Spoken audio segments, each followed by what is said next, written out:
Good morning, ladies and gentlemen, respected guests and judges, dignitaries, dear colleagues, and beloved student participants. I, Dr. Pallavi Mukherjee, Associate Professor and Convener of Prakalp, on behalf of my entire team, welcome you to the inaugural ceremony of Prakalp 2023, the fourth International Internship and Research Project Presentation Competition organized by IPS Academy, Institute of Business Management and Research, NAC A++, and UGC Autonomous College. For the last several years, Prakalp has provided platform for the students to present their research and internship projects and reports at a national level, and since last 4 years at an international level. We are very thankful for such an active participation of students from different parts of the country and the world. I also express my heartfelt gratitude to eminent guests, jury members, national and international judges who have joined us today for the grand finale of Prakalp 2023. We are highly honored to have amongst us our chief guest, Dr. S.S. Manthasa, former Chairman AICTE, CEO MSKC Mahapreet, Adjunct Professor NIS Bangalore, Emeritus Professor VJTI for AI and Robotics. Our guest of honors, Mr. Vivek Kocheji, is ISD Principal Engineer BPD Navy Federal Credit Union San Jose, California. Mr. Matt Kanazawa, he is representative of Sangha, Tokyo, Japan. Thank you so much for joining us today. We are honored to have amongst us the director of IPSA IBMR, Dr. Vivek Singh Kushwaha sir. He is professor and program chair of Prakalp. I also welcome Dr. Satyakam Dubey sir, is director admissions. Dr. C.K. Goyal sir is HOD. Mr. Utpal Sen is professor. Dr. S.P. Tripathi, associate professor and my co-convener for Prakalp, and all other faculty members. Let us begin today's inaugural ceremony with Ma Saraswati Pujan. I would like to request my IT team to kindly play the video.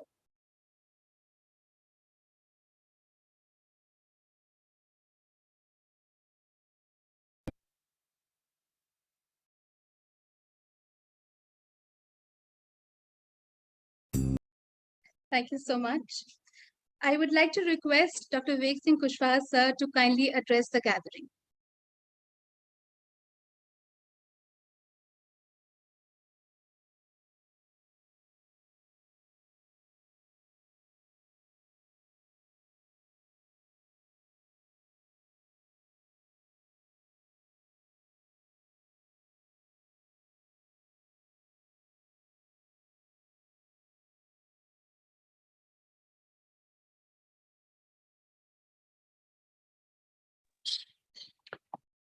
Thank you so much, Pallavi ma'am. Honorable Dr. S.S. Manthasa, ex-chairman, AICTE, Mr. Vivek Kocheji, principal engineer, Navy Federal Credit Union, Mr. Mac Kenzawa, representative, Sangha, Tokyo, Japan, other this Prakalp 2023 finale round. My dear faculty colleagues and representatives from the other institutes, the participants, students from different institutes. Pallavi ma'am, just check it out. I'm receiving a call from Manthasa. So I think he is having some problems to joining the meeting. Just check it out. I'm on it. Yeah. The objective of this particular event is, in each and every business school, summer internship play a crucial role, because whatever we cover in classrooms, the syllabus, the caselets, case studies, the application of that one can understand very well while pursuing a summer internship in different domains. And as this particular competition this is a platform where a student can evaluate themselves not only within vicinity of the institute, but they can compare with other institutes how exactly students are completed their internships, and they present that internship report nationally and internationally on different countries, on different cities, and in different industries. So the best part of this is the skill development. And as these competitions is concerned, like the Prakalp, provide an opportunity for business management student to apply the knowledge and skills they have gained in the classroom to real world challenges. This practical experience helped them develop problem solving, leadership, and decision making skills. They are also able to gain hands-on experience while pursuing this summer internship. They get to work on actual project and initiatives, gaining insight into the day-to-day operations of a company. This experience is invaluable for understanding how theory translates into practice. Then the next is the networking. In business and profession, networking play a very important and crucial role.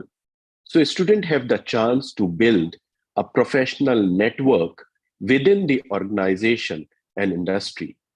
They can connect with executives, managers, and fellow interns, which can lead to mentorship opportunities and potential job offers in the future.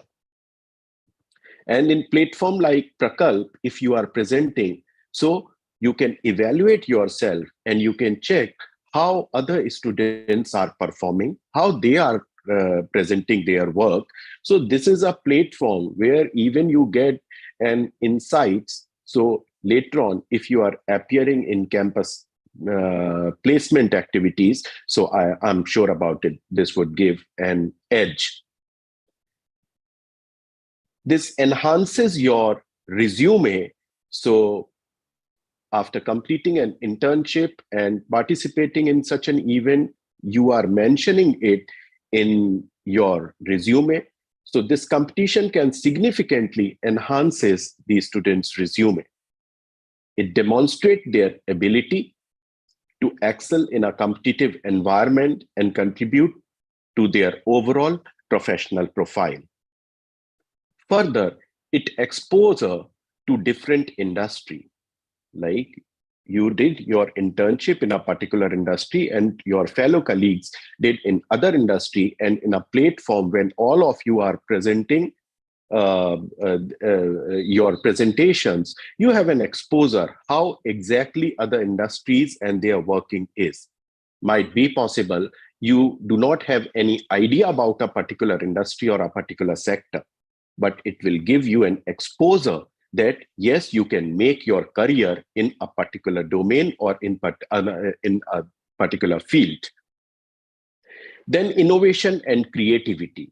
You have learned the theories, you have seen the case studies, you have those theoretical exposures. Now you have an ideas, you have those innovative and creative thoughts. While pursuing that internship, if you have applied something like that and you are presenting those things while presenting your internship project in such a competition, so this will enhance your innovative ideas. Yes, they have the practicality also while implementing. Then it enhances your employability also. Yes, you have those theory skills, you have applied it, and you have presented in a very well presentable manner. So yes, you are enhancing your employability skills. Then company benefits. There are organizations. So as organizations is concerned, they also evaluate the talent whenever they want to recruit, or might be possible if you are mentioning it in your project, if you in your resume that you did this particular internship, participated in number of events where you presented, you secured this position or that position. So yes, company is also in search of good talent. So it gives you an exposure. And many of our judges represent from the companies. So we have like whenever company visits and they evaluate like what type of students or overall the scenario as far as the business management is concerned. So this will add another value. Then problem solving skills. You have learned number of subjects related to business management in your classrooms. You have used those tools for problem solving. But as far as this internship is concerned, and while presenting your research work or internship project in such a competitions, so you are demonstrating that yes, you have those problem solving skills. Then community engagement might be possible, and your internship is related to community based or social impact projects. So this allows students to apply their skill for the betterment of society, demonstrating a commitment to corporate social responsibility.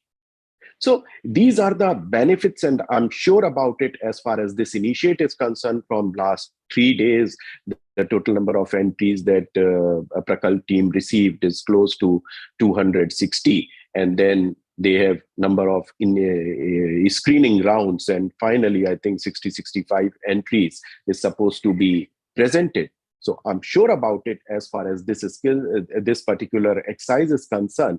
Those who participated or those who attended this, I'm sure about it, this would add value in their CV, enhance their knowledge. And again, I'm really thankful to all the supports that we received from outside our premise, that is IPS Academy, the judges, the evaluators, the chief guest, and other people. So we are really very thankful to all of you, sir. Thank you so much.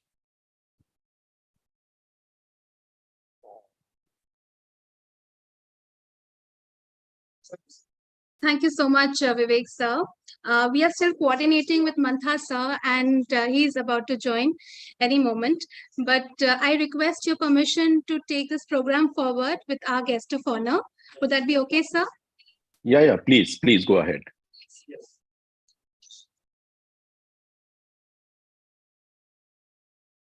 I request Dr. Barkha Agarwal to kindly share the introduction.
Our guest of honors, Mr. Vivek Hocheji and Mr. Matt Kanazawa.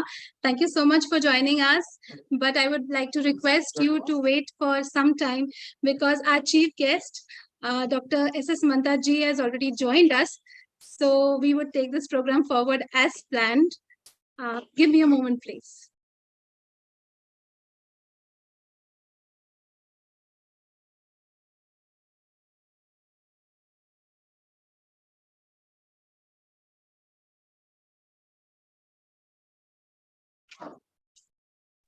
Welcome, Mantha sir.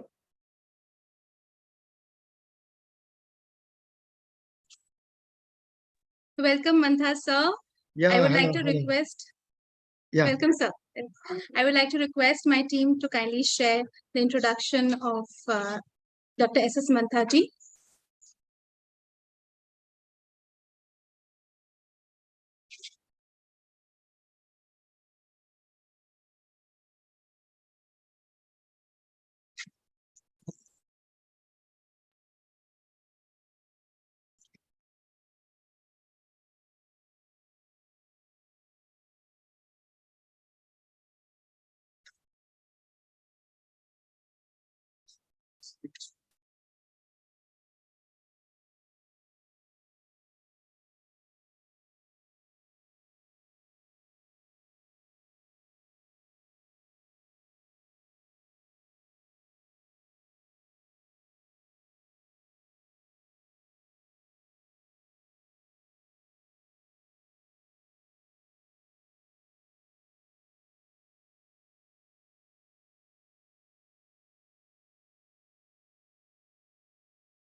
Dr. S.S. Mantha, former Chairman AICTE, CEO MSKC Mahapreet, Adjunct Professor NIS Bangalore, Emeritus Professor VJTI for AI and Robotics.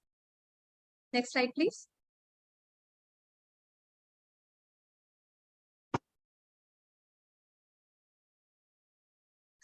In an illustrious career that spans more than 40 years, Dr. S.S. Mantha has held several important positions both in academics and public administration. Dr. S.S. Mantha was former chairman of the national regulator AICTE and implemented several e-governance initiatives and facilitating regulations over a 6-year stint. Earlier, a professor of robotics, control theory, and AI at VJTI, he now occupies the emeritus chair. His work at IBM Poughkeepsie, New York on Tivoli is also noteworthy. He has more than 280 publications in national and international journals and conferences, besides authoring 3 books. He is the author of NVEQF, now renamed the National Skill Qualification Framework, NSQF, and the Regulations for Blended Learning.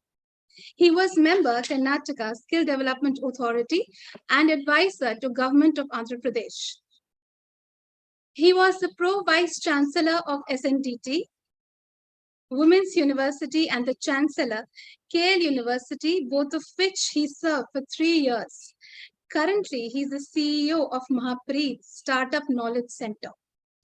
He is also an adjunct professor at the National Institute for Advanced Studies, Bangalore, and chairman of Technical Committee, National Cyber Safety and Security Standards, and IT expert for the Government of Maharashtra. Amongst numerous and various famous newspaper articles that he has authored, some are right here in front of you. Atithi Devo Bhava, Atmanirbharta for a New India, Digital Push, Human Aspect Vital, Dream and Aspire, Chat GPT is work in progress, universities must innovate and adapt, AI, useful servant, dangerous master, time to reconnect ourselves, education should teach life, how Indian universities can break into global top 100, why university rankings are in trouble from India to US, keep your skills relevant, and many more. Thank you so much, Dr. Mantha, for joining us today as our chief guest. I request you, sir, to kindly please address the gathering. Thank you, Dr. Pallavi, for the kind introduction. Dr. Vivek Kushwaha, for inviting me to the show. First of all, good morning to all the participants and the invited guests. And it's an honor to be here, to be addressing actually, I've been in the mail, I have been given the choice of choosing my subject. So, but I believe this is a program on research and, the research in the institution, in the outside the institution and so on. But then we keep hearing so much of research and, you know, that the country spends about 0.6% of its GDP, whereas countries like, UK, China, US, China, which are almost 10 times the Indian GDP, spend almost 3% of their, GDP on research. But then the problem is you need to create a lot of research facilities. You need to spend a lot of money in order to create research that's worthwhile in terms of making a mark in the world, in the context of what the world is doing, and so on. So these things probably will be spoken to you during the course of the day and the course of the program, but I will not be talking much on that aspect.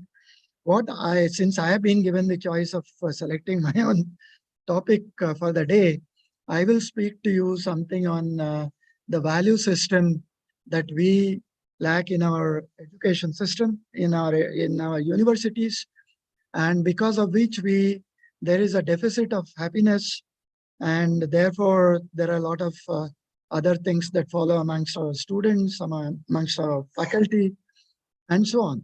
So all that is connected to education in some way, and I will try and articulate my thoughts for the day. So I'll share my screen probably that is required for me. I have a small presentation. So let me share this. So is that seen? Yeah, sir. It's visible. Yeah. So the full screen, I believe, is seen, right? Yes, sir. Yeah, thank you. So what I'll do is my context will be, happiness and courage to serve and values that our universities struggle to teach us. So in that process, what I'll do is go through a few aspects of higher education in the universities and what it means to us in the current context. So I'll start off with a few concepts of what education is. Like our universities are, for deductive learning, and the experiential part of the learning comes from, from the hands-on working. So the deductive part of the learning, the analysis, the rationalizing, the thought, the new knowledge part of it, the thought process, those are the things which come within the university. And that is how the universities were set up in the early days for deductive learning. Whereas the hands-on learning was all experiential and actually on the job. But today that paradigm seems to have been reversed in the sense that we take pride in saying that our institution has 100% placement. And therefore that seems to be driving the university education.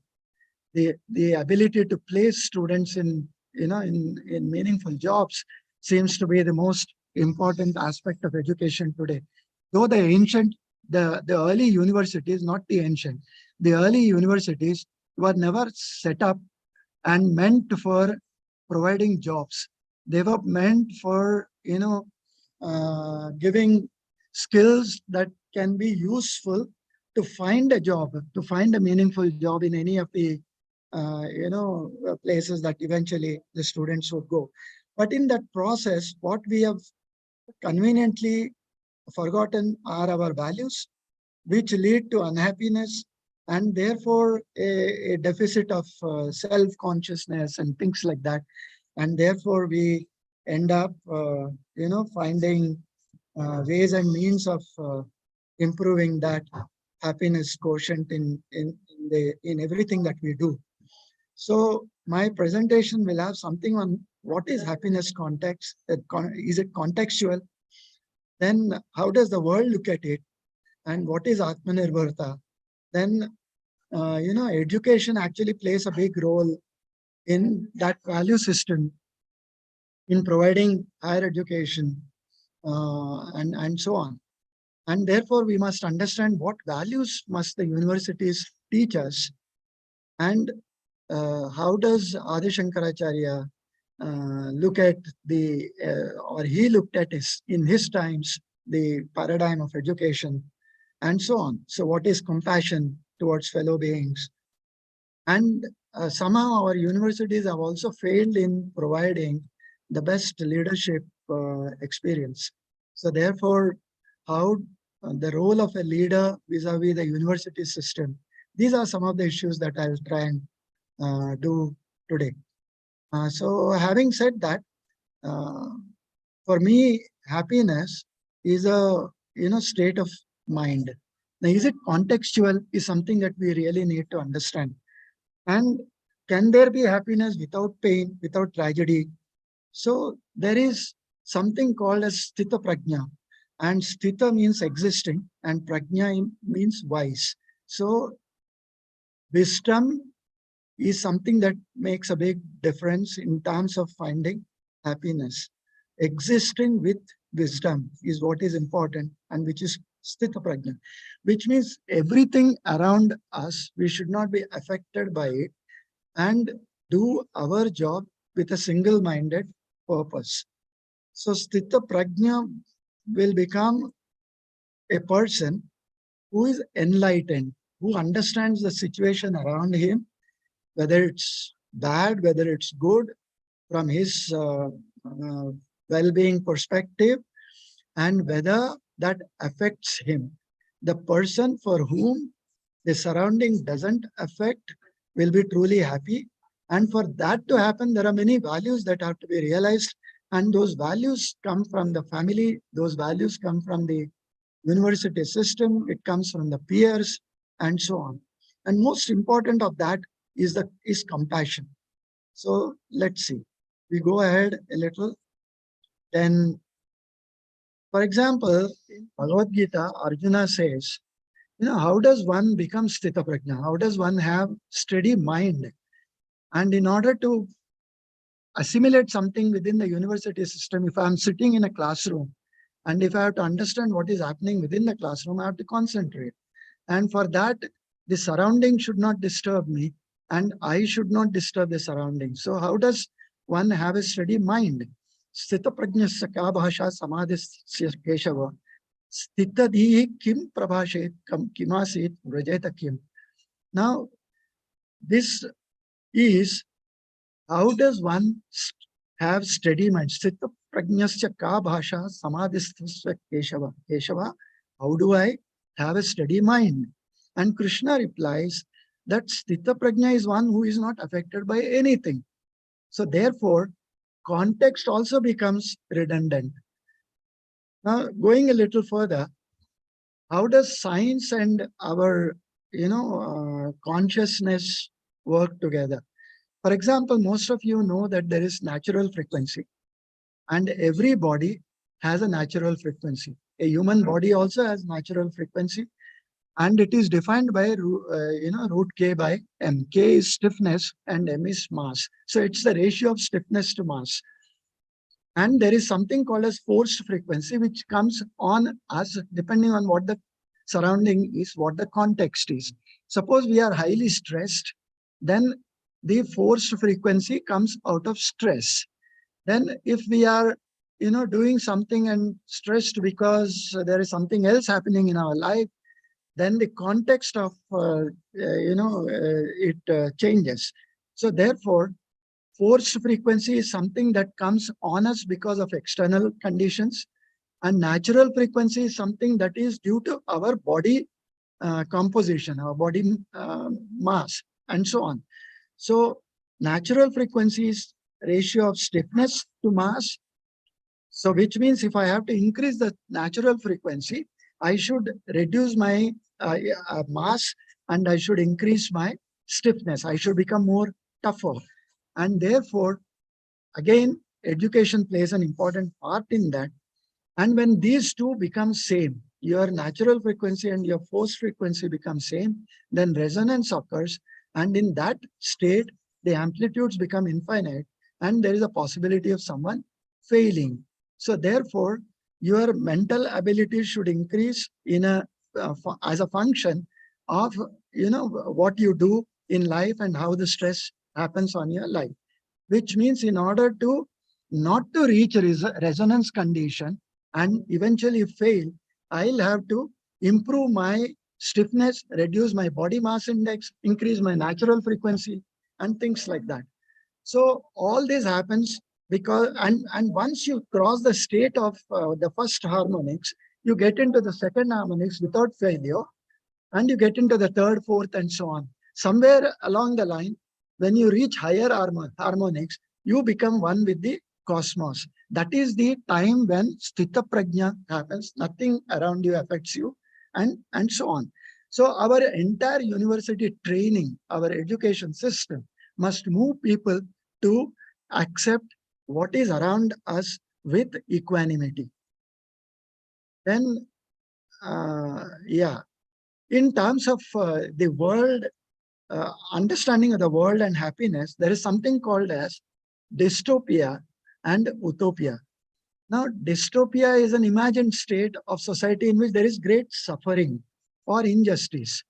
And your utopian world is something where, the community or the society is perfectly ideal. And our world lies somewhere in between a dystopian and an utopian world. And we really need to understand how this affects our systems, our well-being, our education, our values, our understanding, and things like that. Actually, Brave New World is a dystopian social science fiction novel by Aldous Huxley. And 1984 is a novel which, by George Orwell, which is actually utopian, understanding.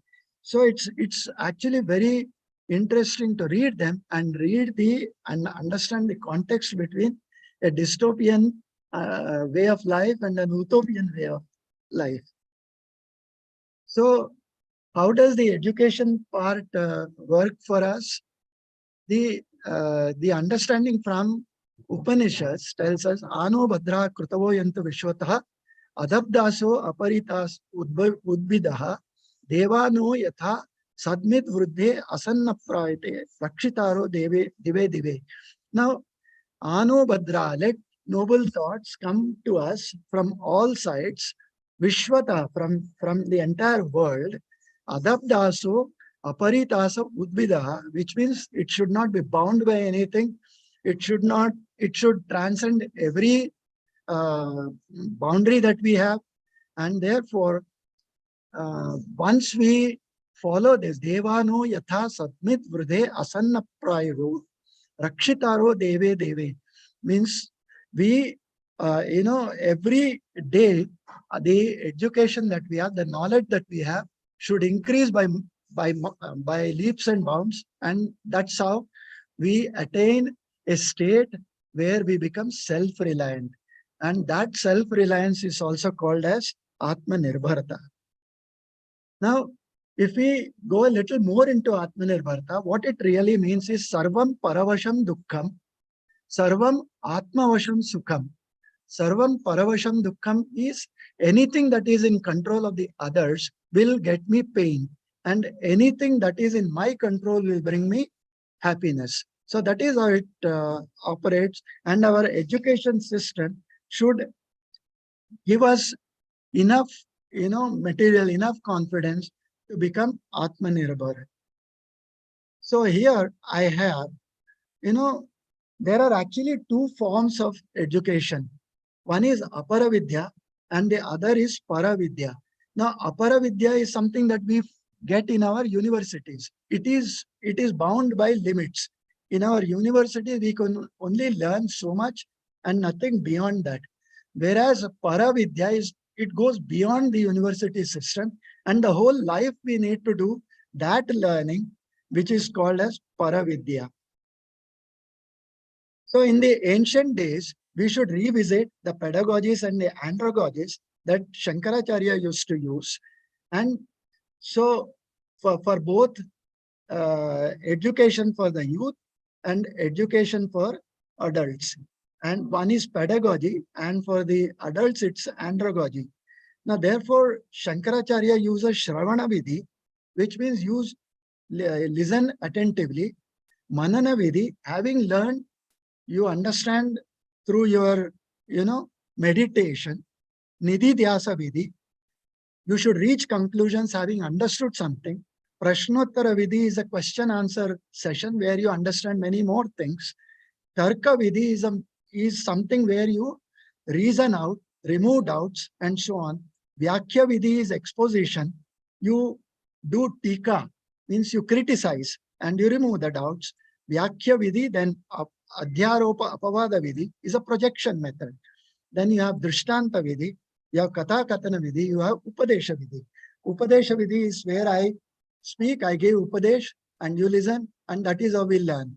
Now, these are all the pedagogies and andragogies that Shankaracharya used in his time, and they're extremely useful and meaningful at this point of time when we need to understand what is education, how it is evolving, and things like that.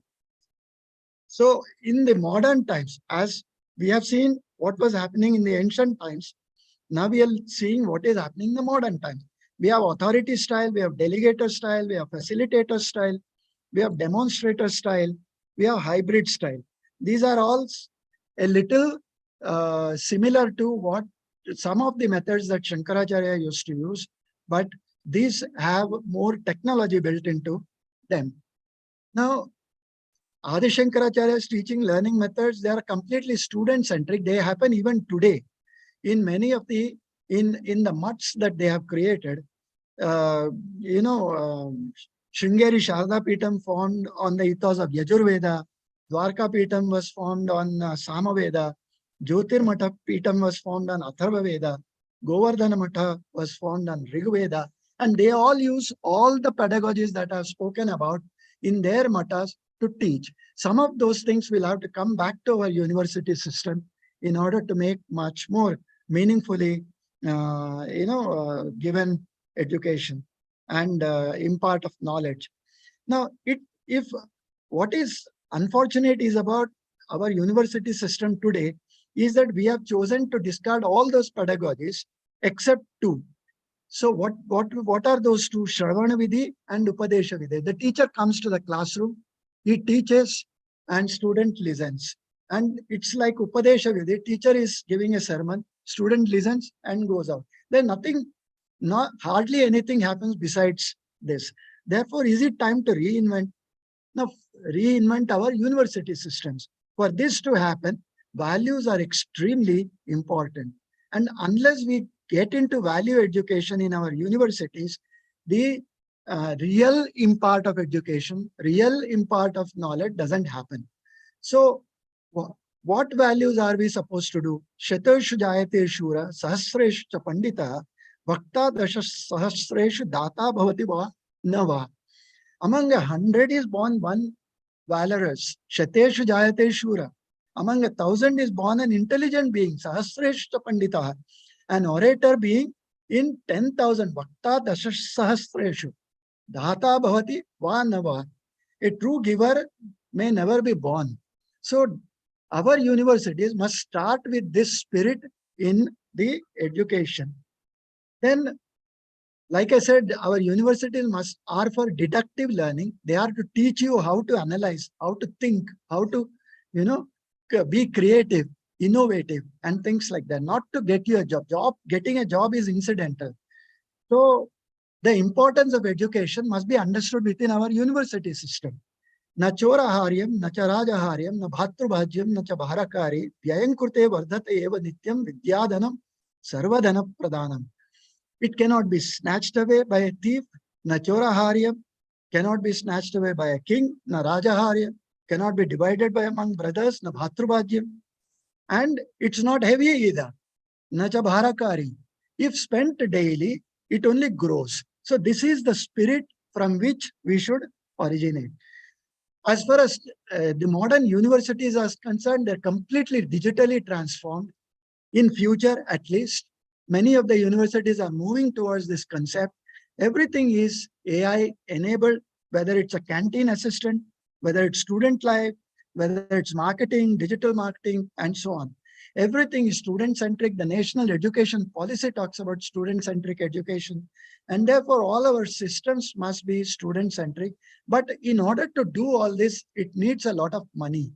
And to build a university that is completely digitally enabled, it needs money and it needs a lot of understanding of the basic principles of education. So whether we find that money from somewhere, whether in order to do research, meaningful research, you need money.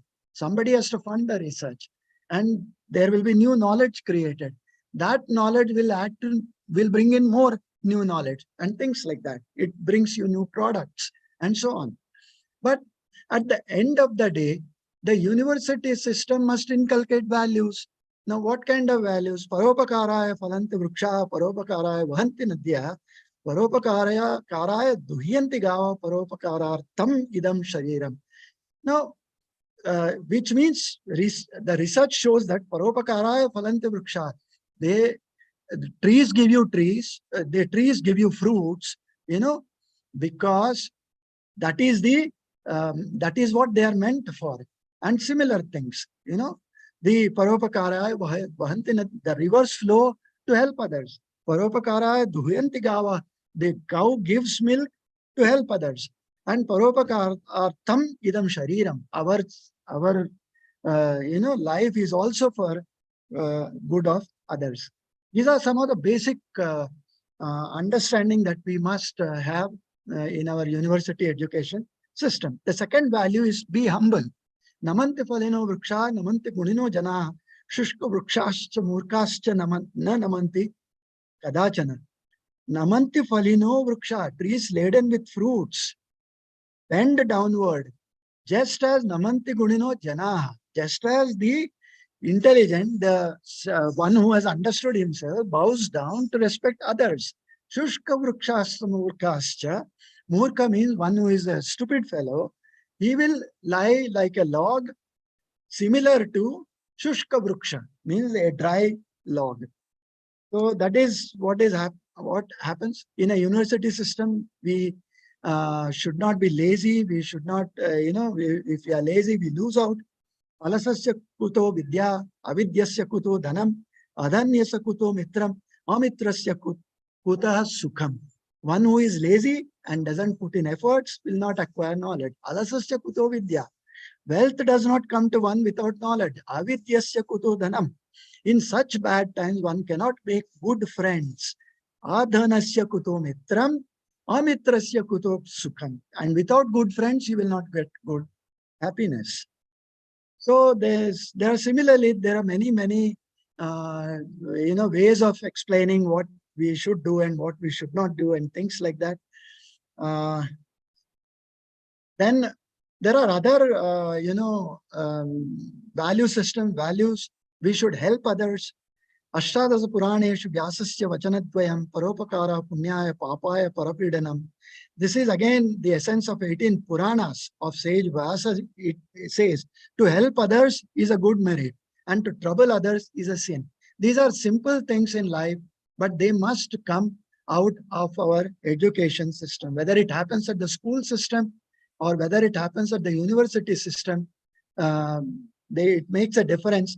And normally, all this must happen within the school system, and that is where we have completely forgotten. And within the university system, the less said, the better. We only concentrate on the work values that we would probably require to get a job, and that's where we also end. So there is an essence of giving. Shatahasta samahar sahasrastra sankira, earn with 100 hands and donate with 1,000 hands. So these are some things that will help us in leading a good life. The sun looks red while rising and setting, and great men too remain alike in both good and bad times. Something that we must learn. Then paropakarartham idam buddhi brahmajnanartham jivanam. This intellect is for helping others, and this life is for gaining supreme knowledge. So every time we go to a university, it is not the self that is important, but it is the welfare of the others that should be important. Now, Sant Kabir Das also said, education must teach us, Bura jo dekhan main chala, bura na mileya koi, jo dil khoja apna mujhse bura na koi. Realization of this truth is the end of the ego. Our university system, our education system must teach this. And to control ego, you need to control the mind, which means be objective, rational, but compassionate. Whatever that be, universities cost money for all its services. Therefore, should universities become business houses? Should future universities be run like business houses to please customers and to provide service to students? If in the ultimate analysis, a public, whether it's a public or a private university, it's not a business. Universities are for learning and research that do not have customers in a traditional sense. They do not. Students are not their customers. They have multiple stakeholders, including students, faculty, administrators, parents, public, who support the institution by paying taxes, by providing labor and paying tuition.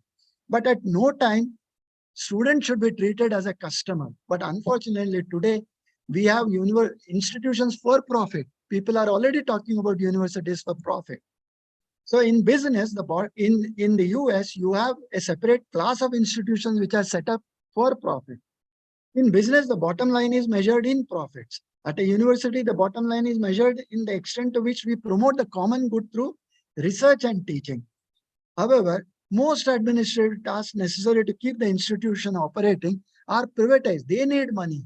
Once you outsource a canteen within a university, you need those resources and money and things like that.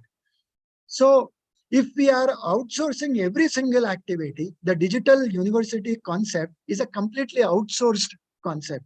You get in a traditional university, you have an academic function, you have an administrative function. Now, if I digitize through several applications the administrative functions and through several applications the academic functions and port in third-party content like from Coursera or edX or whatever, then I am actually outsourcing the entire university work. Now, when I do that, how do I become Atmanirbhar then? Values are important, and what values and who will teach them? That is much more important for me. So Atmanirbharta comes out of effective leadership. So universities also must provide, good leaders. And are our universities producing any good leaders today? So these are some of the questions that we have. Now, what is good leadership? Jivesha Karunach api maitri teshu vidhiyatam. Be compassionate and friendly to all living beings. We talk of equity in university education. What is equity? This is equity. Be compassionate and friendly to all living beings. Nishchitatva prakramate na antarvasati karmana avandhyakalo vishyatma savai pandita uchyate.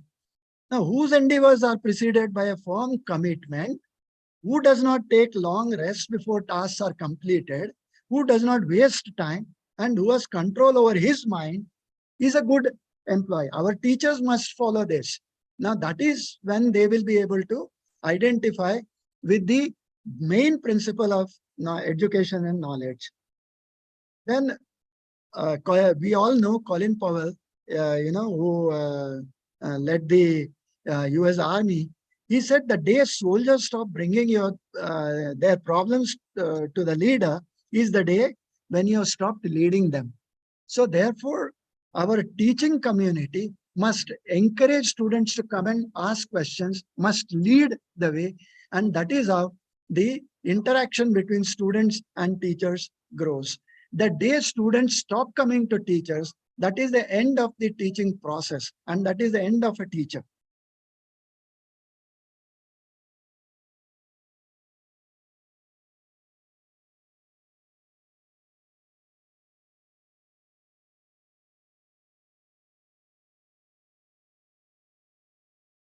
Sorry, just give me a second. Yes, sir, no problem.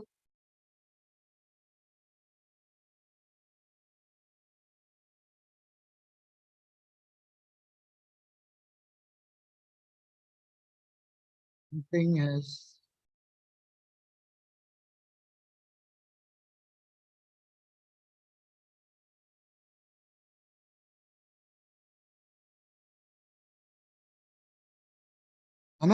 Is the presentation seen? So the presentation is not visible. Yeah, okay.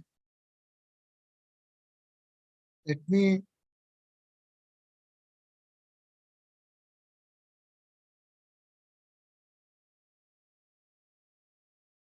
Yeah, I think now the presentation is seen. Yes, sir. It's visible. Yeah, sure. Yeah. So the day students stop getting their problems to teachers, that is when the teaching as a process has stopped. So therefore, one should encourage students to come to them, seek questions, seek answers, and so on. So in that process, a leader must be willing to be challenged by the students. And therefore, I mean, we understand that sometimes there are questions, but the teachers are unable to answer and things like that. But then that's a process, and the the the teachers should encourage the students to ask questions, however difficult they are. And if they are unable to answer at a certain time, they should probably tell them, we'll go back, read that again, come back, analyze it, and things like that. So that's what must happen. Now, in order that all this happens, mindfulness is extremely important. Keeping in touch with the present moment, our understanding of what is going on deepens, and we begin to be filled with acceptance, joy, peace, and love. So then the connect between the teacher and the student grows, and that is how the learning happens. So what is mind control then? Elevate yourself through the power of your mind and not degrade yourself, for the mind can be the friend and also the enemy of the self. So at the back end, I must practice these virtues of life, and at the front end in a classroom, I can practice them. Uddharedatmanam atmanam na atmanam vyasadayet atmaivahi atmano bandhuratmaiva ripuratmana. So elevate yourself through the power of your mind. Uddharedatmana atmanam. And not degrade yourself. Atmanam vyasadayet. Mind, for the mind can be the friend. Atmavai atmano. Bandhuratmaiva. Otherwise, it becomes an enemy. That is Ripuratmana. So we should understand that there is there is an emotional connect, there's a physical connect, there's a spiritual connect, environmental, social, occupational, intellectual. All this put together gives us the happiness quotient, and all these are virtues that are brought in within the university. So these are physical domains of happiness. They make a difference, but they don't make all the difference. We may have, a lot of things in in terms of material well-being. We may have, something that affects our feelings. These are the domains of happiness. They do make a difference, but the values, the virtues of living a good life, that makes the final difference.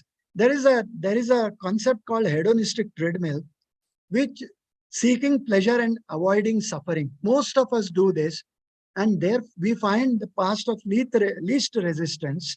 And what it really means is, I really want, this is a desire. I start off with a desire. I say, I really want this. So I do something to satisfy that desire. Then I get happiness. So I say, I got happiness. Then after some time, that happiness fades and a new desire comes in. And this is a treadmill which keeps on happening in life. So therefore, our education must be, such that we avoid this hedonistic treadmill. Finally, the compassion leads to happiness. Shantitulyam tapo nasti toshanna paramam sukham. Nasti trushna paro vyadhir na cha dharmo dayapara. There is no penance like peace. There is no greater happiness than satisfaction. And there is no greater disease than desire. Nasti trushna paro vyadhir. And cha dharmo dayapara. No greater dharma than mercy or compassion. So by the right education in a university, what should happen? Might is ornamented by benevolence. Aishwaryasya vibhushanam sujanata. Heroism by restraint in speech. Shauryastha vaksamyamo. Jnanasyopashama. Wealth by donating suitably. Shrutasya vinayo vittasya patre vyayaha akrodastapasa kshama prabhavi dharmasya nirvyajata sarvesham api sarvakaranamidam shilam param bhushanam. All wealth is by donating suitably, ascetic practice is by controlling anger, powerful Lord by ability to forgive, religious practice is by honesty, and by only good conduct is the best ornament any person can have. Now, all these virtues must happen in our education system. So, what is the ultimate goal? Sukham tvidani trividham shunume bharatashrabha abhyasastramate yatra dukkhanta na cha nigachati.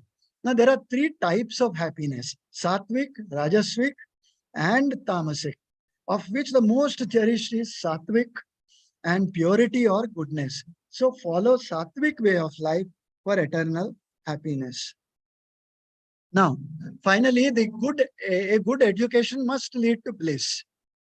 And if we manage even half of what we have learned today, we'll be happy and contented. Sukhiya sab sansar hai, khaye aur soye. Dukhiya das kabir hai, jage aur roye. So Sant Kabir, in a paradoxical moment, says, Sukhiya sab sansar hai, khaye aur soye. Dukhiya das kabir hai, jage aur roye. Now, that in succinct tells us what our education should do to us. Sarve bhavantu sukhina, sarve santu niramaya, sarve bhadrani pashyantu ma kashchit sabhaga bhavet. All should and must be happy, be healthy, see good, and may no one share sorrow. In these times of stress and surfeit of, your online education tools, there's so much we talk about blended learning, hybrid learning, online tools. The ultimate is a guru. Only a classroom teaching where there is a student-teacher, combination available, Guru Shishya Parampara, as we talk in the ancient days, that is the best way of learning, in spite of all the online tools that we may have. So hence, university education is important, a guru is important, and a student is equally important. Now, therefore, here, Brahmanandam Paramasukadam Kevalam Jnanamurtim, Dvandvatitam Gagana Sadrusham Tattvamasyaadi Lakshyam, attain bliss of Brahman, so be pure and an embodiment of wisdom, be beyond the duality of the world and high in spirituality. So this is what a guru teaches, and through a teacher, we must learn to assimilate the virtues of life. We must build values in life, and therefore the university system must help us to do all this. And whatever I have spoken today is the essence of the value system that is so succinctly described in the national education policy. So therefore, I, end here. Work out your own salvation. Do not depend on others. That is Atmanirbharta. I have some references here which I have used.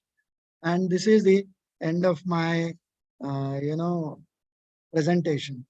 So, yeah. So I will stop sharing here. So if anyone has questions, you can ask. I have come to an end of my presentation. Thank you so much. Thank you so much, Mantha sir. What a fantastic elaboration on value system and virtues of education system. Your talk about how to achieve a steady and stable mind, I am sure, enlightened everyone and will help them to exist with wisdom. Our world lies between the dystopian and utopian, that is somewhere between the two extremes. So, as rightly said by you, we all should be proactive and not reactive to be effective in life. Thank you for sharing some very important teachings of Adi Shankaracharya ji, who was a preacher of Advait or Adyaitavad. Going back to the roots and getting into value system will build real character and enhance the real meaning of education. You also demonstrated what you preached, sir. Humility is the best virtue. Be humble and helpful and compassionate to people and become a philanthropist. Sir, I feel learning is a mutual process and fantastically said by you. We should encourage students to ask questions. And in case we don't know the answer, we should have the courage to accept and thrive to update ourselves in future. And yes, in between all of this, mindfulness is very important. Sir, I would like to say your expertise in Sanskrit, the mother of all languages, is phenomenal. Thank you so much for joining us today, sir, as our chief guest. We are very honored to have you. Thank you, sir. Thank you. My pleasure. Thank you, sir. I can leave? Yes, sir. Thank you so much. Thank you. Now, I would like to request my IT team to kindly share the introduction of our first guest of honor, Mr. Vivek Kocheji.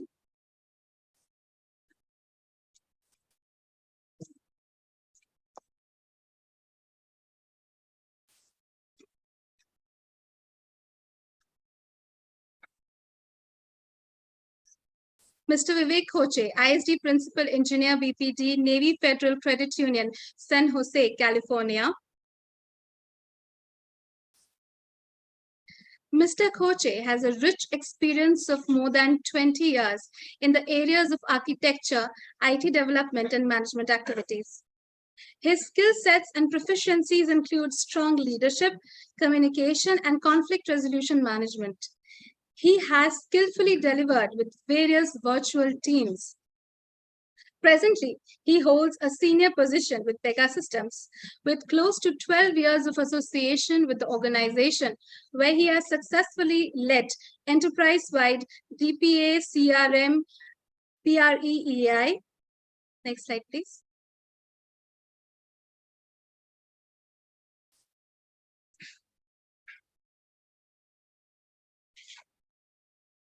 No. To his credit, he has successfully designed and led many end-to-end solutions to Fortune 500 companies, which include companies in Fortune 100, banking, healthcare, insurance, telecom, and pharma sector.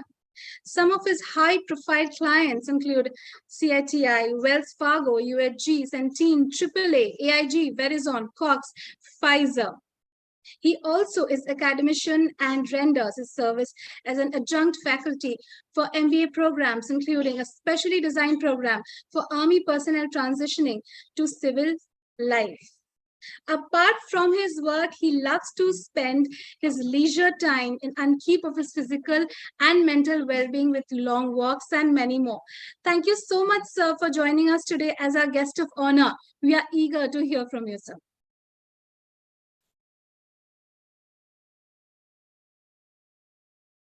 Thank you so much, Pallavi. Let me share.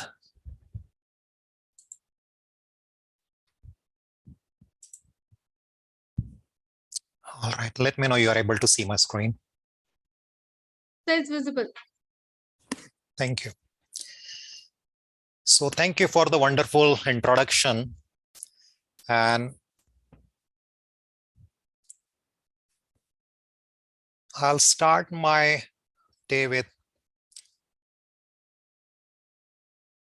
thanking Honorable Chief Guest, Dr. Mantha, esteemed Prakalp organizers, faculty members of IBMR and other institutions, Mr. Mack, my fellow guest speaker, respected national and international judges, and dear participants.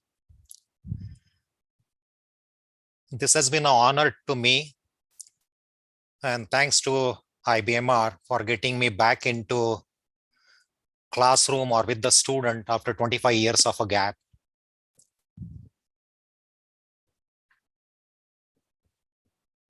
I do want to congratulate the IBMR for starting this type of program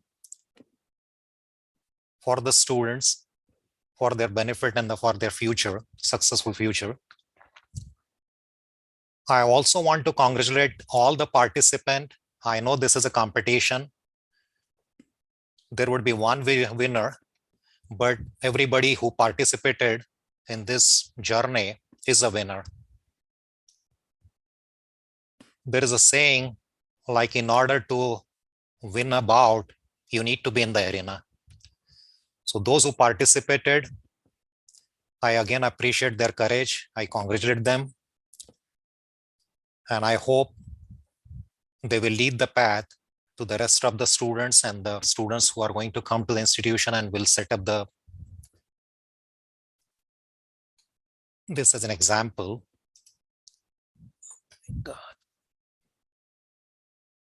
Okay.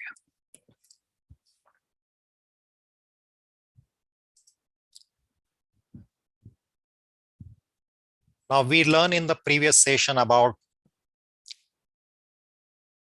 different types of teaching, learning, classroom teaching, but this particular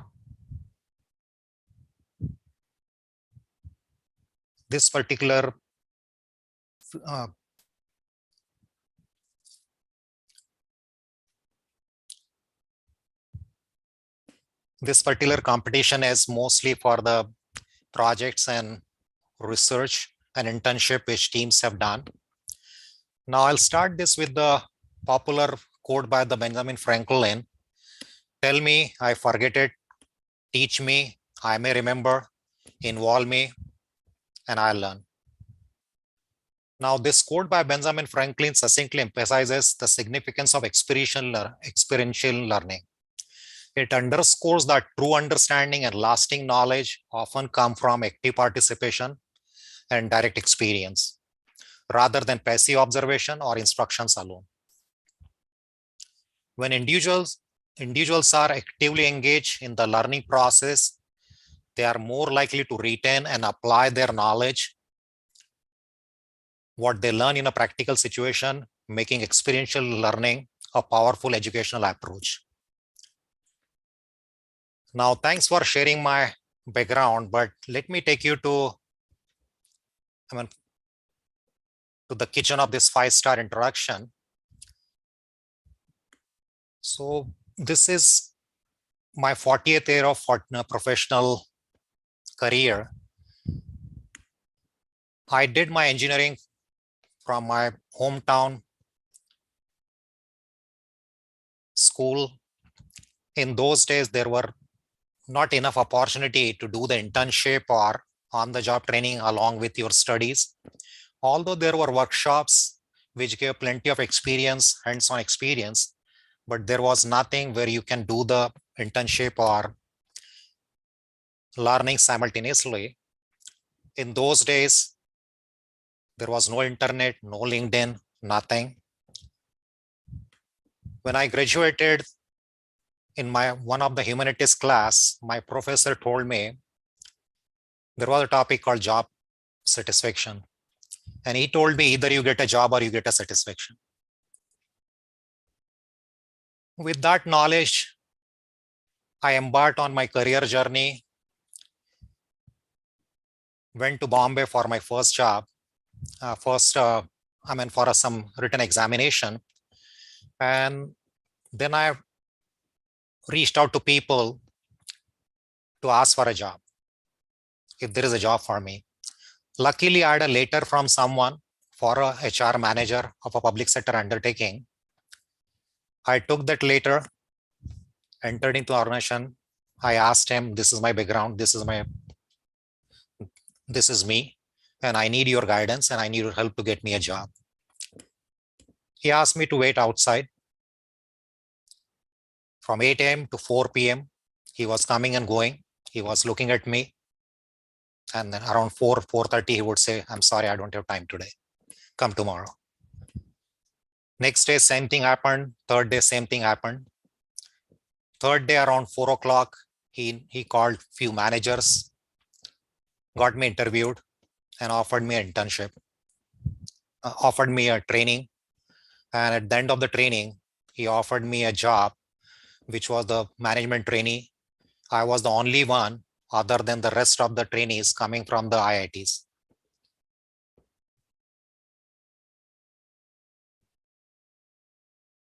This was a public sector undertaking. Every day at the end of the day, I used to think about what I'm doing, what I'm learning, how does life look like after 5 years from now. Then I decided to quit the job, came back to my hometown. I put up a company with some partners, importing a plant from Germany. During the process, initially when I started, it was a machine was available, open general license. Policies changed. It required an import license, cost went up, everything went up, project went south. During the period, my dad told me to read some management books. And I said, it doesn't work that way. So I went around, asked people what I can do. They told me there is a management institute, you can do an MBA. Wrote the exam, got into part-time MBA. By the time this industry got over, I got my MBA and started my another journey.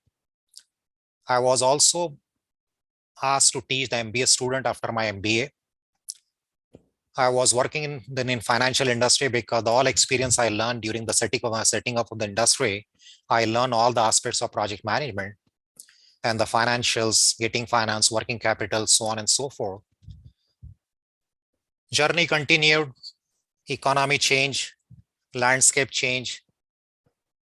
I could see that coming. I was training myself for IT career. By the time I could finish my career, it was all over.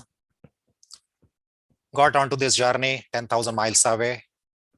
What I had learned in India with my experience, my company said, oh, that's not something we look for. We look for programmers. Again, my journey started, took courses, went to community college, finally ended up getting my master's in computer engineering, started my journey. From that day onward, as you saw in my profile, I worked into enterprise application space, vast organization with thousands of applications. You need something to connect all these different disparate applications to make sense to their business. Around 2010, I changed my field to the business process management, which is now typically called the digital process automation. And then company also repurposed because BPM market was hardly $2 billion. And company repurposed into the CRM market, which was around $200 billion. And last 13 years, I've been working the CRM space, offering consultancy to the top-notch industries and the industries you saw. The reason I explain all these kitchen things is for the students, for the participant to pick up a leaf from my experience and see if it helps them.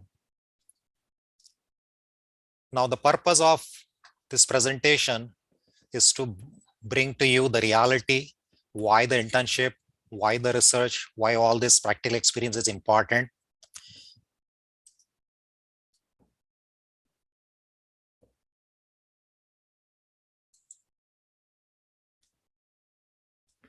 All right. Now, this picture, you are seeing two things. One is a young lady waving you, and you will see a boat, which is a flying boat. Now, the name of the lady is Samprati Bhattacharya. She is co-founder and CEO of Navier.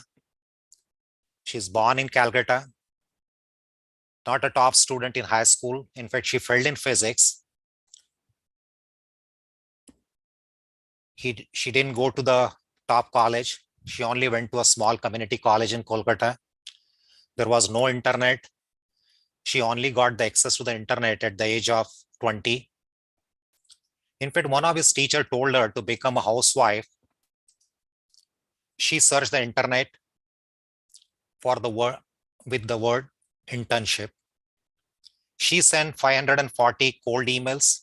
She got 4 responses.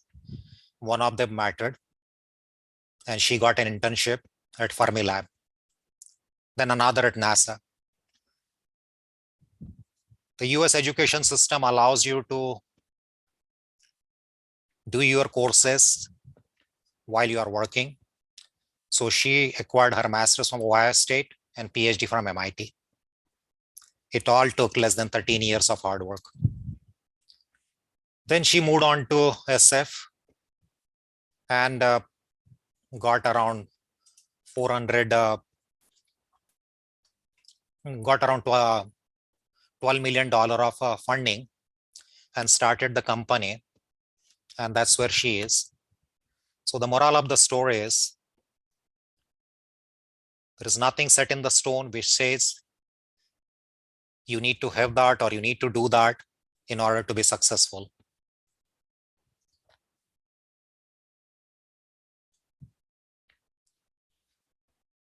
Now, this part we saw earlier.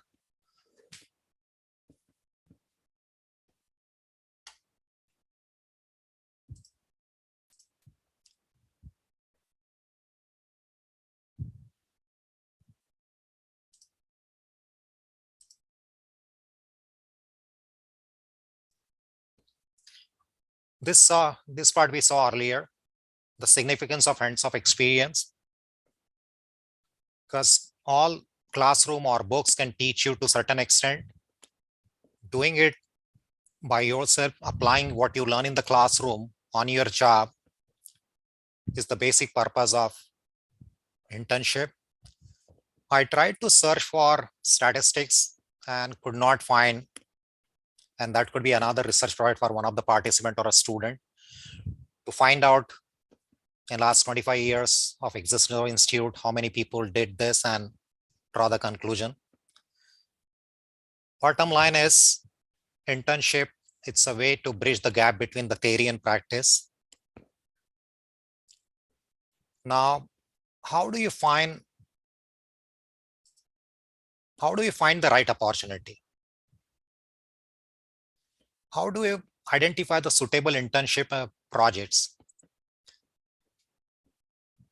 So as I told you with the story, this generation is lucky. Everything is on your fingertips. You have smartphones that has internet. You have things like LinkedIn. You have universities, career centers. I'm pretty sure there must be meetups where you will get an opportunity to network with your peers, superiors. You can get the knowledge. You can ask and get the key avenues where you can find your internship. Now, the important aspect of finding a right opportunity is you need to align that opportunity with your personal and career goal. Nowadays, there are enough opportunities. There are enough choices available. What I was told, either you get a job or a satisfaction, is not true anymore. Now, the next thing, how do you maximize your internship experience? So these are few tips for successful internship.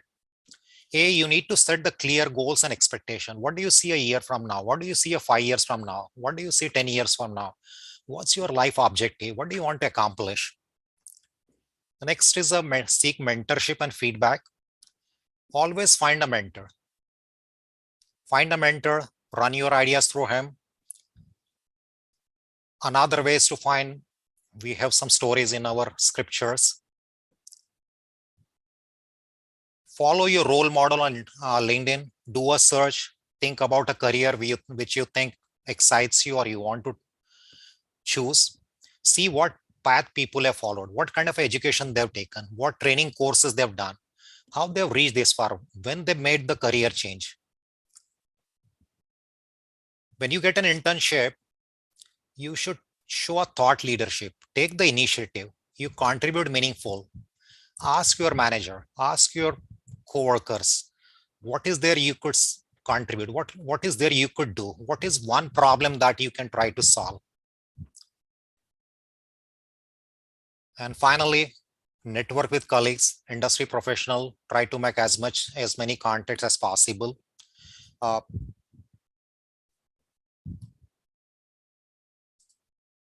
Now, this is all you do while you are in the institute, you have the resources, you have the people. Now what happens? You finish your coursework, you got the degree. You are fortunate if you got the job through one of the campus interview. You are lucky. In case if there is no job, what are you going to do next? Now, all this internship, if you've done the internship, you've done the projects, this prepares you for their post MBA career. Now, when you apply, it will set you apart from other people. They would look at your resume. They would see what kind of skills you acquired, what kind of internship you did, and does it align with your career objective? I mean, does it align with your philosophy? Does it align with the coursework which you took? And your networking. And finally, the key to success is building a professional brand.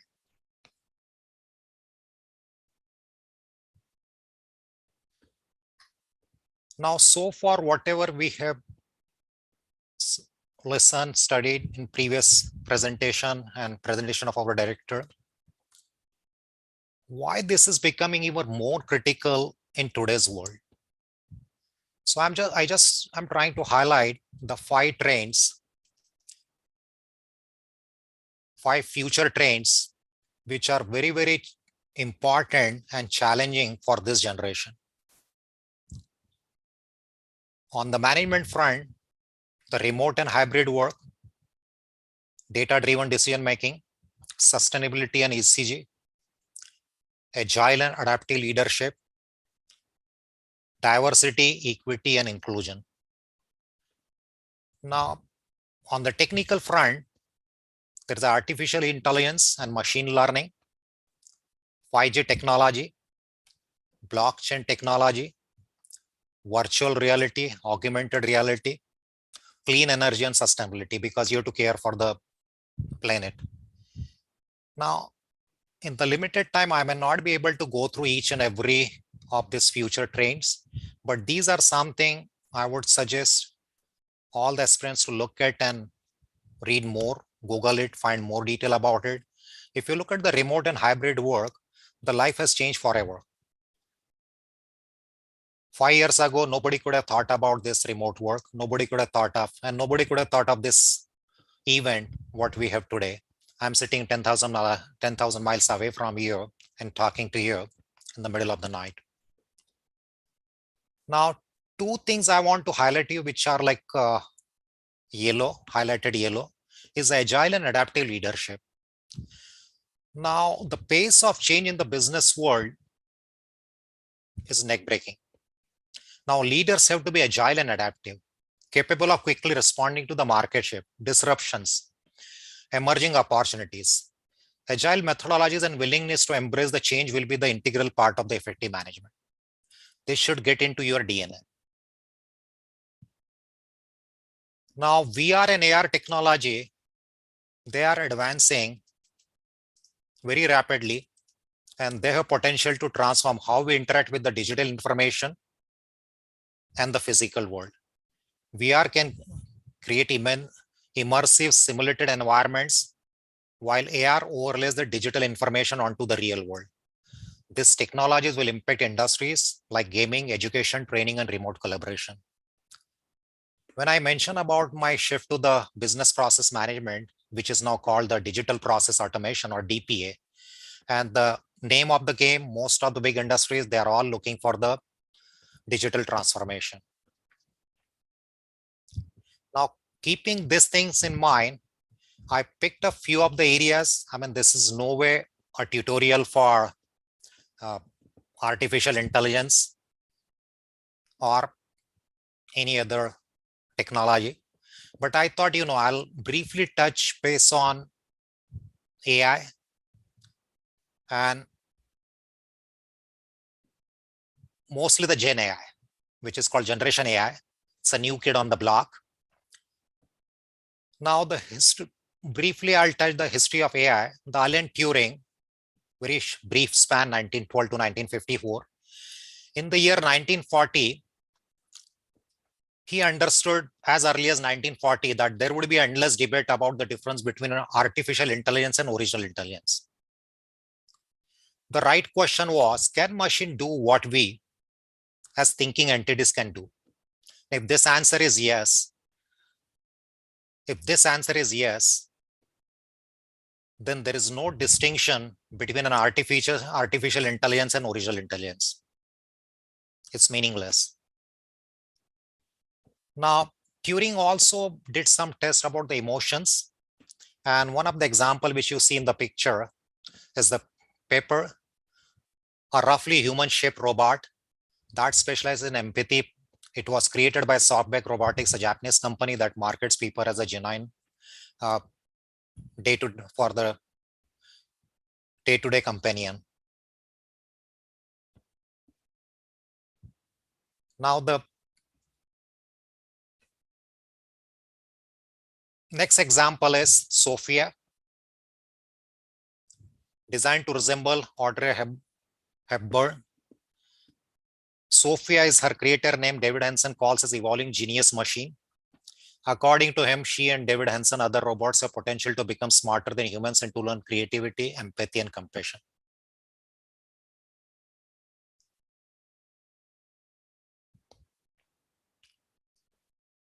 Another example I would like to show is this NASA needed this antenna. Now I'll take I'll bring a little bit of a background here. So we saw, this artificial intelligence is not new. It goes back as far as 1940. Then around 80s, 90s, there were statistical packages. There was a company called SAS. You might have heard about the SPSS and all. There were statistical models using the historical data. They use the predictive analytics, PMML languages, and those are based on the historical facts, give reasonably good results. Then the game changed. They went more on the adaptive models, which should be self-learning. And then in the AI space, there were two things, whether the opaque AI or a transparent AI. The transparent AI knew exactly everything, how you have reached or how you arrived at certain decision. Whereas opaque doesn't know. And this is the classic example of opaque AI, which was built to send the commands to Earth from space technology flight satellites. And you will see this AI was used, and still till date, NASA scientists are trying to figure out how artificial intelligence, the opaque model, derived this design.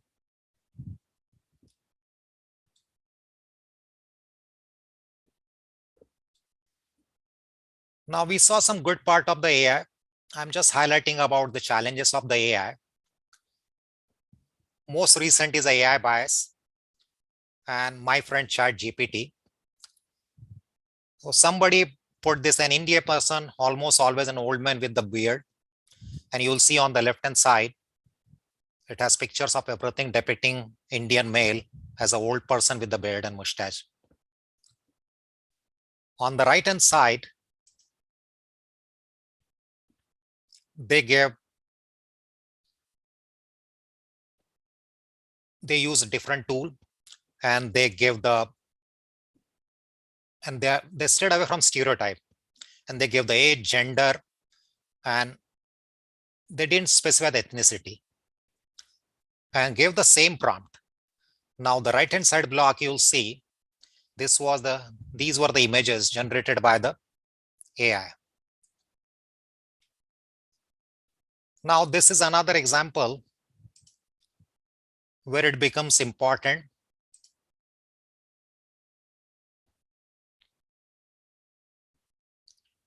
A contact center. Can you imagine your life of a manager of a contact center where you'll have a robot sitting right next to you, probably performing most of the duties what a human can do. So keep this on back of your mind. And now stay with me where I'm taking you next. All this is leading is to autonomous enterprises. You see the 3 blocks here. The middle one is autonomous enterprises. That's where most of the big organizations are trying to get to. Left and topmost is the center out business architecture, where you start in the middle. Then you integrate with the disparate system, zillions of disparate system. And you have various channels. You have mobile, you have web, you have tablet, you have chat, you have WhatsApp. Within chat, there are so many flavors. And the right and upper corner is a low-code innovation factory. In today's enterprise world, it's a low-code, no-code. Most of the softwares are like no-code, low-code, no-code. Doesn't require any programming. The tool writes everything, does all the programming behind the scene. These are only configurable drag and drop kind of a software. Now the AI, what we saw earlier, those models, those are self-learning. They learn with the data and they help you to drive the business processes. They drive you. You can use those models to drive the business process of the enterprise. Along with that, there are RPAs, which are called the robots, not the physical robots what you have seen, but these are like digital robots where you can automate some of the processes. Now, when you talk of autonomous enterprise, the first thing comes to the mind is a self-driving car. Now, is that a reality? Do you think, we are ready for this? I don't think. If you go to San Francisco, you will see so many cars.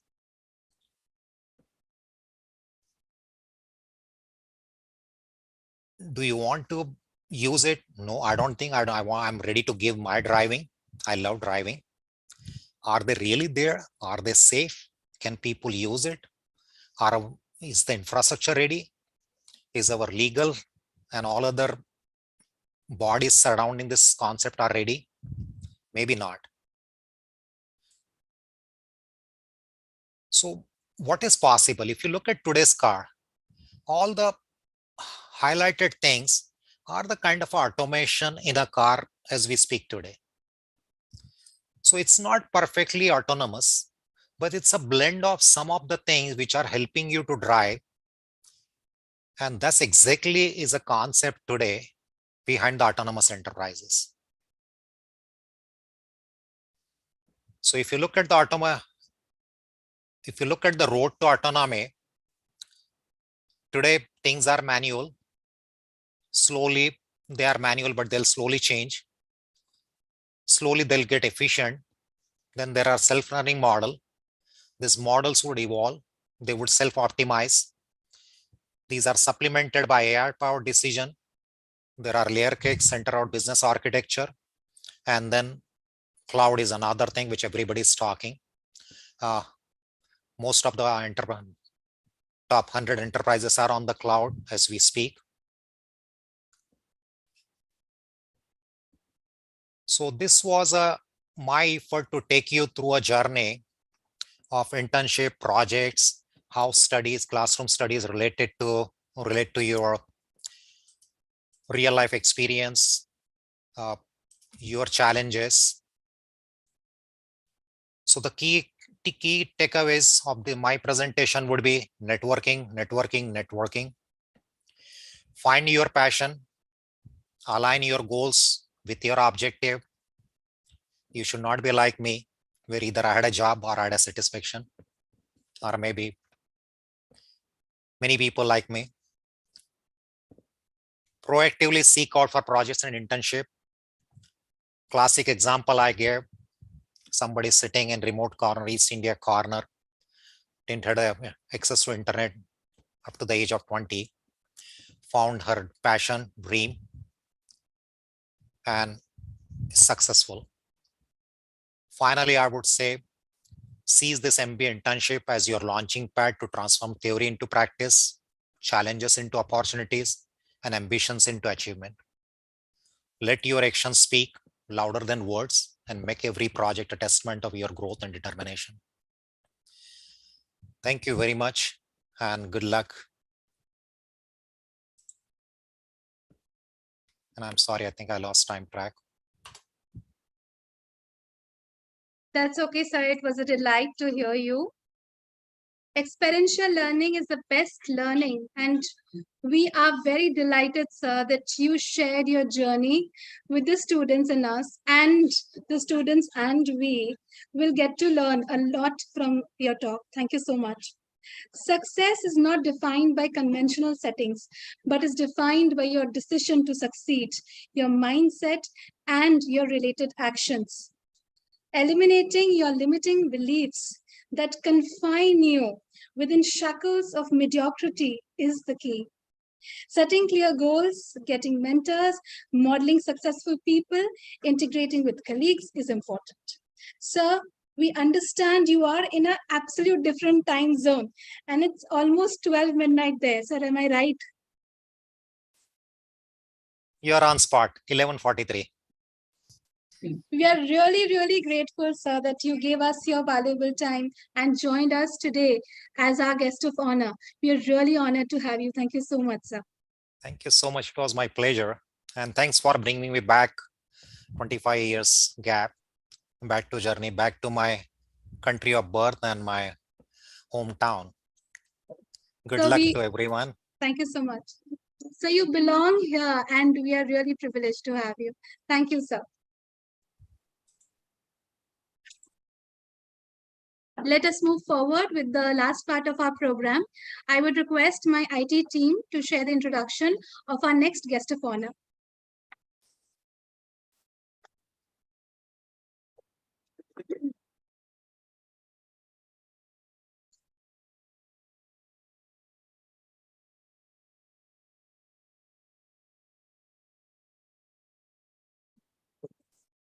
Thank you, Sanju sir. Our guest of honor, Mr. Mac Kanazawa, Representative Sangha, Tokyo, Japan. Mr. Mac is the representative of Sangha, which supports the essential growth of people and organizations taking on global challenges. He has coached and mentored numerous global leaders and supported companies aiming to expand overseas. From September 2023, he is also working for Mindful Yoga practitioner, combining his experience as an athlete. He has been involved in a wide range of educational activities, including part-time lecturer or entrepreneurship, international economic theory at Toin University of Yokohama. Mr. Mac joined Mitsui & Co. Limited in 2011. He also was engaged in launching new businesses in the resource recycling and natural energy fields in India, Southeast Asia, and other countries, as well as managing inventories, post which he was also associated with international M&A support work at PwC Advisory LLC.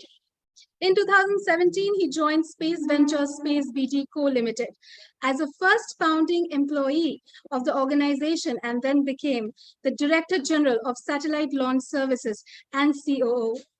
His educational profile includes graduation from the School of Political Science and Economics at Waseda University and post-graduation in Business Administration from the University of Technology, Sydney. We are very honored to have you, Mr. Mac, as our guest of honor, and the stage is yours, sir. Right, thank you, Pallavi-san. Hello, everyone. I am Mac Kanazawa. I am joining from Tokyo today. Well, first of all, I was so much impressed with the speech by Dr. Manta. It was about happiness, mindfulness, and enhancing personality, and so on. And also from Mr. Kochi about artificial intelligence and all the cutting-edge technology and those relation to the learning environment. Well, so it was so much insightful, great learning for me, and I really would like to echo the message from my perspective too. So on the occasion of opening the wonderful initiative on this presentation competition, Prakalp 2023, at the IPS Academy, I would like to offer my fullest congratulations to all those involved. Of course, to all those participants for sure, but also the effort of many supporters and partners that made this event possible. I would like to express my pleasure at the efforts made by all of you. And I would like to thank you from the bottom of my heart for inviting me as a speaker from Japan. So as a self-introduction, by the way, I didn't prepare any slides from my side. Until last year, as introduced, I was entrepreneur in the space sector. And as you know, India and Japan lead Asian space exploration and are friendly partners. In recent years, in space sector, the international lunar exploration has been gaining momentum. In that context, the Indian Space Research Organization ISRO and Japanese Space Agency JAXA are forming a partnership to jointly organize the Lunar Polar Exploration Project, which is called LUPEX. It is a mission to explore water resources in the lunar South Pole, which is very visionary. So I have had the opportunity to visit India on a number of occasions in my space business endeavors. It has proposed a unique Asian space program in which India and Japan develop and utilize their each rockets in a mutually complementary manner and be on the equal footing with the US, Russia, or EU in the space exploration. Well, because I believe that cooperation rather than competition would drive space exploration more strongly in the Asian Pacific region. And every time I visit and discuss with people in the space sector in India, it was all fascinating. They were all proud, visionary, and constructively thinking about space exploration. I truly respect the effort by India in the space exploration, which you can see in the movie called The Mission Manga, if you are so interested. It is about endeavors of Mars mission, mainly led by ladies who are genuinely committed to space exploration in India. Well, turning back to my introduction from Space Talk, from this year, I have started a new endeavor under the theme of human empowerment with the company named Sangha. So Sangha, of course, which is a Sanskrit language, meaning community among good friends. In Japanese, Sangha also means mountains and rivers, or more broadly, Mother Nature. So now I am teaching entrepreneurship, international economy at the Japanese universities, also teaching yoga for business persons, and providing human resource consulting for several startups. So why am I involving so much Indian culture and spirit in my endeavor?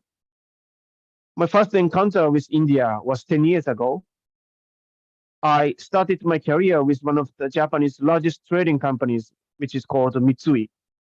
And in 2013, I was sent to New Delhi as a young trainee for Mitsui. It was a project to build a home appliance recycling plant in India.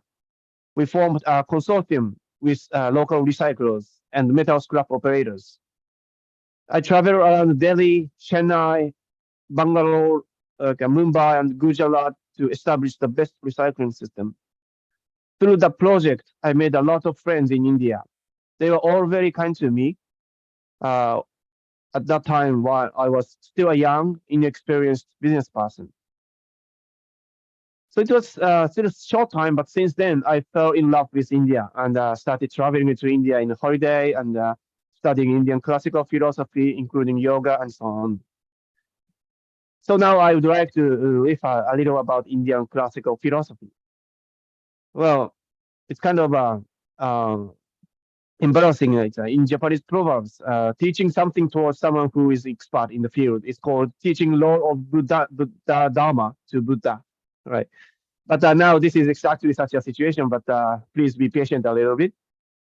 So the Indian philosophy, which originated 3,000 years ago, or someone says it's even more previous history, is the birthplace of a root of Eastern philosophy.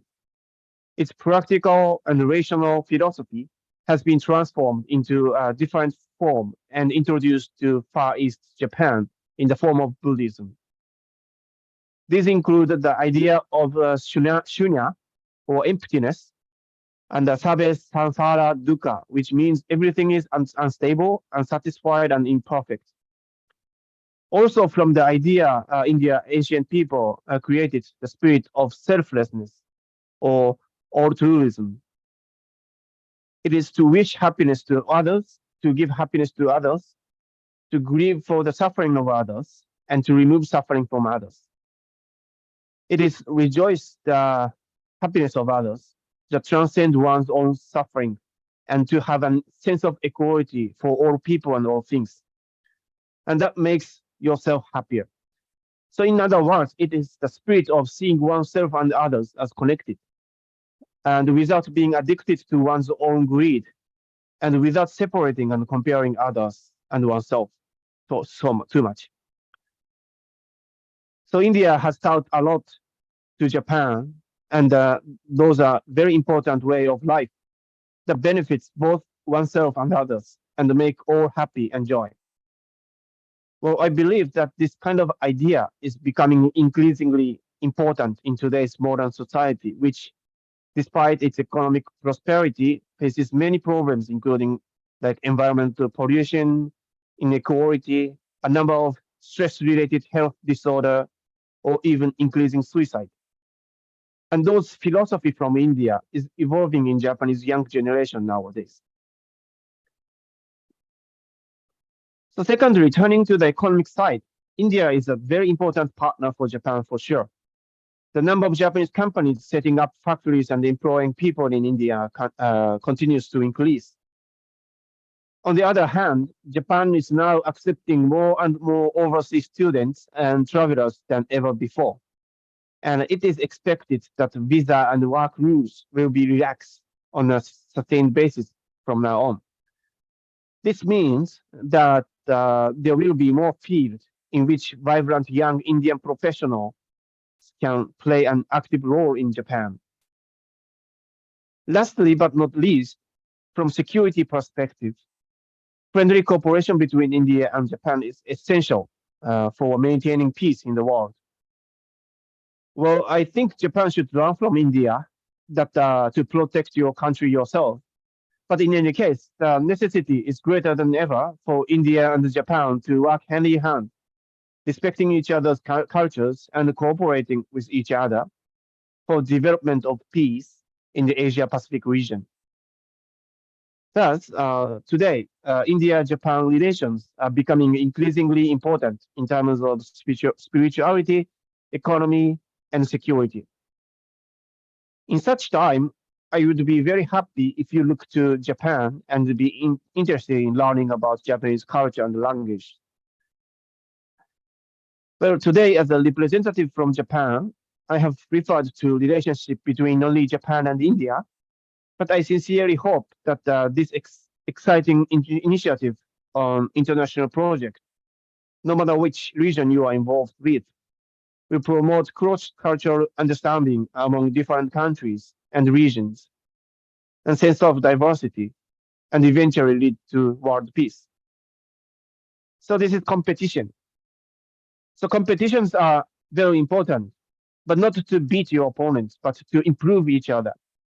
So I encourage you to enjoy yourself and take on this competition with a sense of like a serious fun. And I so much look forward to watching the intensive game among all of you. So thank you so much and good luck for all.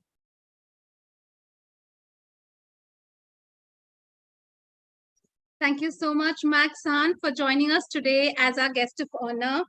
It was a treat to listen from you about the Indian philosophy. The friendship between India and Japan has a long history rooted in spiritual affinity, strong culture, and civilizational ties. Thank you so much again for joining us today from a different time zone. We really appreciate it, and it's our privilege. Thank you so much. My pleasure. Thank you so much. Thank you. I would now like to request Dr. Satyakam Dubey, sir. He's the Director of Admissions. Sir, please give a vote of thanks to all our guest speakers today.